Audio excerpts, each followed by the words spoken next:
Before E3 2015 started, there was a lot of stuff that I was really excited to see. One of those things that weren't on the list was Ubisoft's latest title, For Honor. I tuned into Ubisoft's conference where they showed off multiplayer for, well, For Honor. It's going to be really hard saying that throughout this entire thing. For Honor, it's probably going to kill me. And I was pretty impressed, but it didn't quite grab me immediately. And it wasn't until 2016's stage demo that I started getting really interested. So I figured I'd go ahead and register for the closed beta. Luckily, I got in and I was excited to really try it out and see if it lives up to the claim of it making you feel like you're really in the fight, with the gameplay they call the art of battle. And all I can say is after the closed beta had finished, I longed for the next one as well as its release. It was extremely refreshing for Ubisoft to once again have a game that wasn't a watered down shadow of the stage demos as well.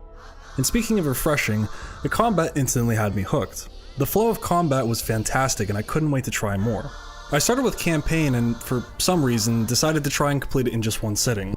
And while I managed to do so, it has a decent length as I completed it in roughly 7.5 hours. And it's actually not too bad. It's a little dull at times, but overall it has a pretty good plot.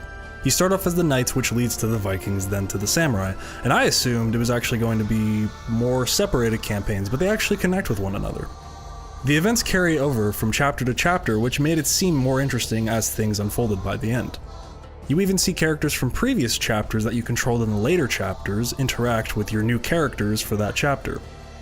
While it may be 3 separate stories, they all end up connecting pretty well. Is it enough to keep you playing? Maybe, but the main course of For Honor is the multiplayer. After proving yourself in a one-on-one duel with an AI bot, win or lose, you gain access to the multiplayer world. The 3 factions, Knights, Vikings, and Samurai, all fight in a territory-style way to see who can control more land. The way this is determined is by deploying war assets at the end of each match. Every 7 hours or so, the map is updated and presents which faction is holding the most territory. After you choose which faction you pledge allegiance to, you can change the faction later on, but you won't benefit at the end of the season. Which would honestly suck, especially if your faction comes out on top. This creates a much heavier rivalry between the factions, and it's something I really enjoy keeping up on. The art of battle, as I mentioned earlier, is the dub for the gameplay style. You have 3 different choices of placement in combat, which give you a lot of freedom on how to tackle the situation being in front of you. And that situation being the other guy who also has a weapon. No fight is really the same, as you can parry and counterattack to help tip the scales in your favor. The 3 different stances really add a lot of variety, and it's what separates For Honor from the other fighting games. The combat is very on point and responsive for the most part. I've only experienced issues here and there. While the 3-dimensional fights feel great, For Honor's connectivity issues really hurt the experience. It's something that I notice often, and it's not a good thing. It's very frustrating to be in the middle of combat to have the tension halted with a synchronization screen. Nonetheless, I keep playing. Whether it's 4v4 Dominion with AI, 4v4 Deathmatch, 2v2 Brawl, or my favorite personally, the one-on-one duels, you're guaranteed to have a great time. 4v4 Dominion works almost like a territories game with a similar concept of a MOBA. You have 3 zones which your team has to control. You have smaller soldiers that fight alongside you and act as cannon fodder for 99% of the time, honestly. Modes like Dominion or Elimination really rip the honor out of For Honor. You'll spend most of your time getting ganged up on by 2 or 3 or even the entire team all at once.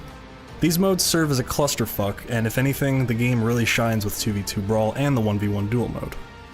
There's something special about being alone with another player eyeing each other's every move, and waiting for the perfect opening and time to strike.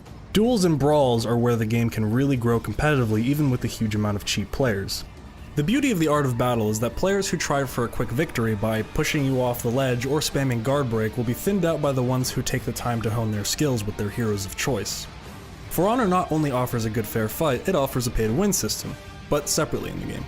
This is both good and bad to me. It's good because it doesn't actually affect the entire game. The pay-to-win system ties in only with gear stats. Game modes in question are Dominion, Elimination, and Skirmish. However, brawls and duels are where your gear becomes fully cosmetic based. It's bad because it's in the game, period.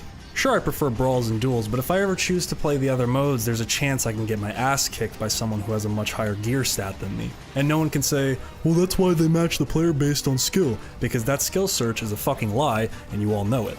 So to boil it all down, is For Honor a good game? Yes, when it works. But don't think that I mean it doesn't work half of the time. For me, dropouts via connection error don't happen so much to where I can't play. Regardless, it's an issue that does need to be resolved. The $60 asking price is well worth it in the long run, especially with future add-ons like ranked, tournaments, and the 6 new heroes, as well as maps. My hope is that Ubisoft keeps up on this one, as they are starting to with Rainbow Six Siege, because it deserves their attention and yours.